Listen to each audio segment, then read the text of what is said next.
Well, pjnet.tv with the curtain drawn now, thank you. And it's Monday night, 9 p.m., almost 9. Could have waited long enough to draw the curtain. We are streaming. We've got our bumper running. We're recording. We've got a chat room eager to see our guest who's standing by, Doug Carter, in our green room. And we're going to start a countdown to Studio 12.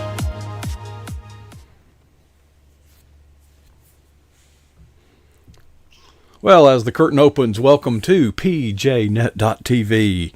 Wanted to give you a peek behind the scenes. At least I wasn't picking my nose or anything at the moment. Anyway, hey, a brand new week here at pjnet.tv. It is the first Monday of the month, and we always look forward to Doug Carter, who joins us on that day every month. We just heard from him last week on a special edition, but he's back, and I think we covered everything last week, Doug, so just tell everybody hello and goodbye, and then we're good to go.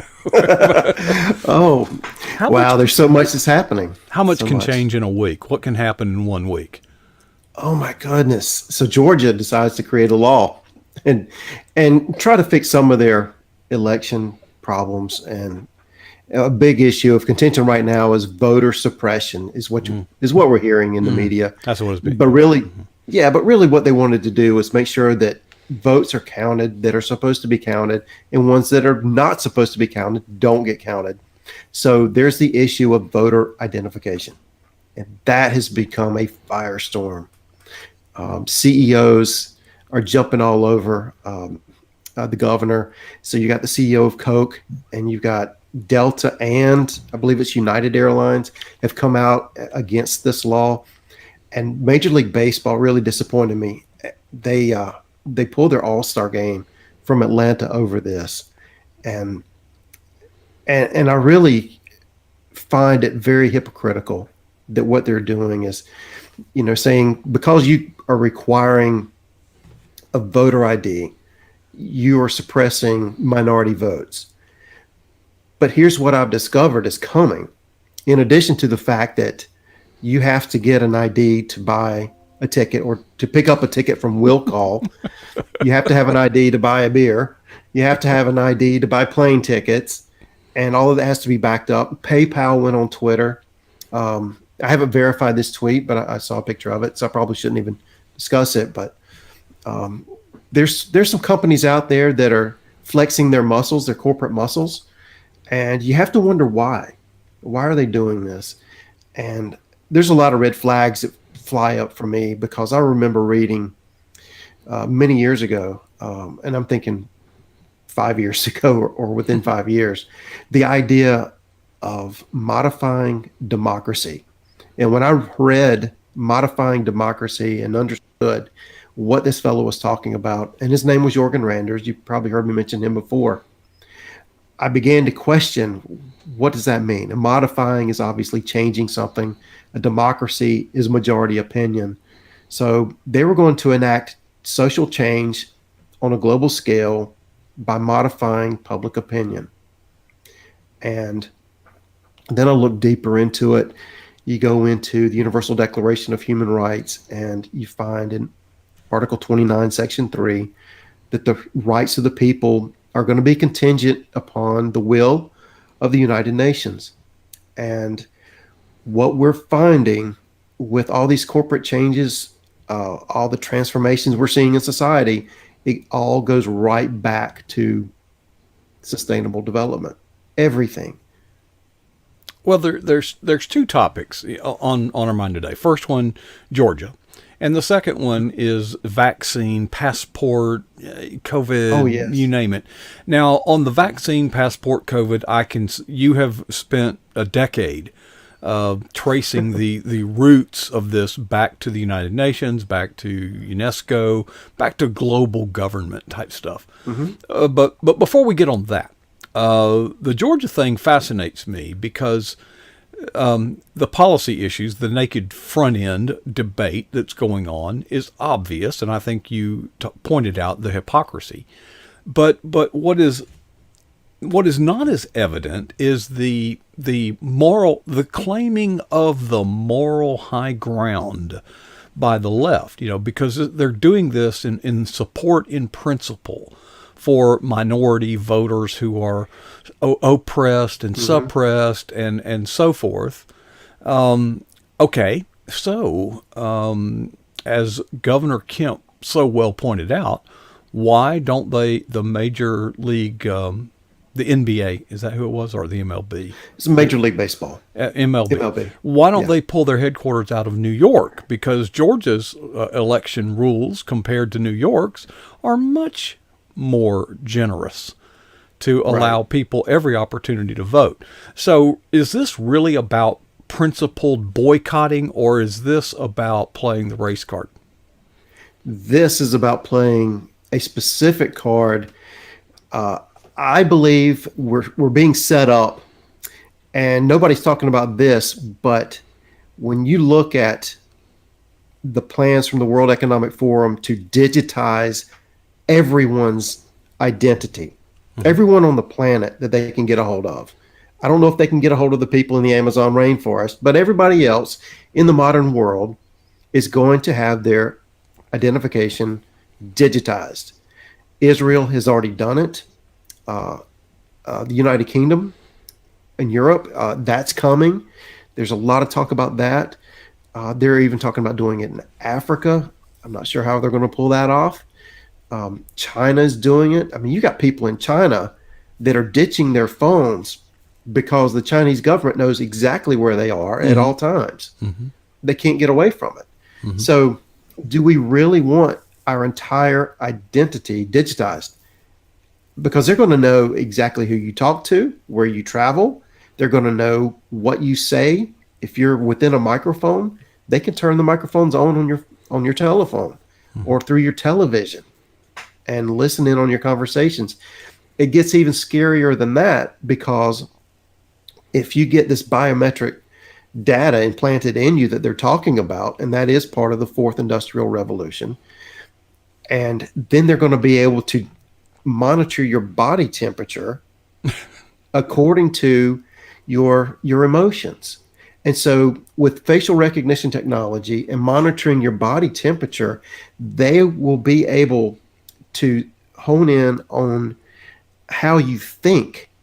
So if you're listening to someone give a speech, for instance, and you disagree with them, that's going to trigger different reactions in your body, chemical hormones, temperature changes. It's going facial changes, body posture changes, and all of that's going to be going into an algorithm, and they'll be able to read that, and without you saying a word, they will know your opinion. It's crazy. Now, okay, so I'm trying to envision the room full of people watching all of this stuff and monitoring it. It's not possible. No. So they're going to probably use. We're so enamored with artificial intelligence and the benefits thereof. So it's going to take what? So your take on AI, artificial intelligence, is it may not be as benevolent as it looks. Absolutely not. There are some good things with AI, but just like anything else, I mean, good things can be used for bad. Guns can be used for good. Guns can be used for bad. Same thing with cars. We saw that last week when the guy tried to run into the Capitol. But what I fear is when they get a hold of your digital identity, they will exclude you based upon your beliefs. I mean, they've already said they're going to universalize and globalize humanism, that's going to be the ethic that we all have to live under. And if you don't conform to the changes that you're seeing, the social culture that is changing, then you're going to be left out. And I'll give you an example. We're wondering why the corporate world is changing the way that it is. Think about this. Banks are being pressured to say, all right, you take this political position, and that puts you at a risk for being targeted by the cancel culture. Right. We're not going to loan money to you. You're too risky. Think about the implications of that. Right. Yeah, you're a conservative. You're far more likely to pay it back. Well, it's not that. It's just, okay, From they're your going to own come pocket. protest. Yeah. So And then you get into the social credit scores. Oh, you believe this way? Well, that just doesn't go with along with what we want. So we're going to bump up your interest rate if you even can get a loan from us because you're risky. Think about that on a personal level. You got a job, but you're a political activist. You speak your mind the wrong way. You might be out of a job. Right. Yeah. You could lose your job. Your assets could be seized in a more severe. So when these people, so when you're talking about the corporate giants jumping on the governor for requiring a voter identification, in the meantime, they're building a global identification system. And you know what? If we had voter IDs and we could check for legal ballots, I'm sure nobody would be voting to have their entire life digitized where everybody can see it. And it's going into a national database, by the way, which they're creating. Now, I find it odd that Delta piled on because Delta's got a major hub in Atlanta. Why don't they simply pull out of Atlanta? Right. And if it's on principle and they're boycotting this on principle, well, then they should get the H out of Georgia. And of course, who is it? The CEO that has a membership in the Augusta National. Yeah, let's see what happens there when the woke mob comes after him for being there. All right, so where will the All-Star game be held? Because no matter where you hold it, there's probably some sort of law that requires you to do something to register to vote. Sure, I'm not sure where they're going to do it. I can't answer that, sorry. Well, but now here's the thought, and I haven't done my research, but I do remember when Atlanta became one of the first metropolitans to become majority black. Mm-hmm. All right, so if they pull out the economic impact of them pulling out of Atlanta, who's gonna bear the brunt of that? Now, if they hold it up, you see the problem here? Oh, I do see the problem because I go to a lot of professional games. Well, I didn't last year, but normally I'll go to maybe 10, 12 or more games per year around the country. And you see that it's more than just the team and the vendors inside the stadium that make money off of this. The whole local economy. Absolutely. You got hotel rooms to think about. You got restaurants. You got bars. People taking money to park in their parking lots. There's a lot that goes into that. Merchandise sales, and if you're going to pull that out, you're hurting the people. You're hurting the citizens. And I think they use that as a weapon so that the citizens will cry out against the governor. Just kind of stir it up a little bit, stir up the hornet's nest. Well, the problem is these small business people are now becoming pawns in a political game that they didn't sign up for. That's right. And no one checked. You reckon they checked in with them first? Absolutely not. No. In 2017, I believe it was, the NBA pulled their All-Star game out of Charlotte over HB2. That was the bathroom bill. And HB2 was designed to say, okay, men go to the men's room, women go to the women's room, leave it at that. Men do not go to the women's room. Right. And it was a common sense bill to protect. We had to pass a law about that. And that's what the people wanted. Okay, so the NBA steps in and says, we're pulling out. All right, why? And then we caved. But why is it that the sports world, why are they getting involved in politics? And I found what I believe is the answer to that. And if you look, and here we go again with UNESCO, but UNESCO has a program with sports for social change. You can go to their website and look up their efforts to get involved with sports at the high levels and at the top to enact social change. And I think that's exactly what we're seeing with Major League Baseball right now, with the NCAA when they pulled out their championship games from Mississippi over the Confederate flag, and then you've got, of course, the NBA, and you see the rhetoric around the NBA courts. I saw it NCAA basketball tournament. I haven't watched any games, but I did flip on, they had it on last night for Easter, but I saw it written on the courts, equality. And then you got BLM. Mm-hmm. All of this is aimed at social change. And where is it coming they're from? certainly using sports as a platform. Now, I don't watch television, Doug, but my wife and I were out to eat one night, and there's a television up there, and I'm watching this girls' Final Four, women's basketball, and I'm very impressed with the athletes. But I notice that they're out there sweating and getting in each other's face. They're not wearing masks. But of course, when they go to the sideline, what do you call it in basketball? The bench or whatever. The bench. Everybody's masking up. It's like you just been out there, And I thought we've lost it. We've really lost it, Doug. So they're spread out on the bench. This is fascinating. And then you watch hockey. Now, and these guys, none of the players are wearing masks. And when they come in off the ice, and they sit beside each other, they're squeezed in like sardines. And when somebody comes in, the entire line moves at once. They just shift together because they're shoulder to shoulder, hip to hip, leg to leg, and they're not wearing masks.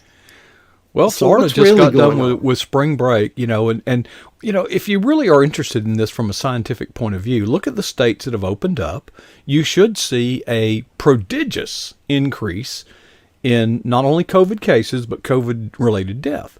Nobody's doing that research. They're just pointing to a national statistic, which has nothing to do with a state. I would be very interested in the per capita incidence of contagion in states that are open versus states that are locked down. And I bet what you would find is, there's no significant statistical difference. Now, I'll tell you this, I did this research. The mortality rate in the United States has not gone up. Now, there were allegedly north of 400,000 deaths. That's more than 1% of the population. And you mean to tell me the mortality rate didn't change?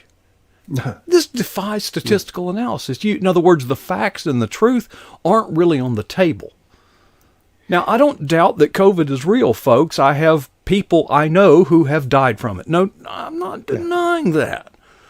But it has become weaponized, and it is being anyway, I'm not the guest here. Okay, we have about 3 minutes left. Did you want to talk about COVID? I don't know. Well, I did want to just mention, and I think most of us know this, but it has been weaponized. World leaders are very clear that they want to take advantage of this opportunity to enact change, and that's what they've done. And I think we need to look at these changes as a cohesive unit. It's all planned. I mean, this isn't just happening on the fly. Mm-hmm. You can go back years and see where they were setting us up. Well, you've done that. So it's just now's the opportunity. We have an excuse, and we're implementing it. And by God, it's just going to happen regardless of how the people feel. I mean, there is no democratic process going on here. They're just throwing this on us.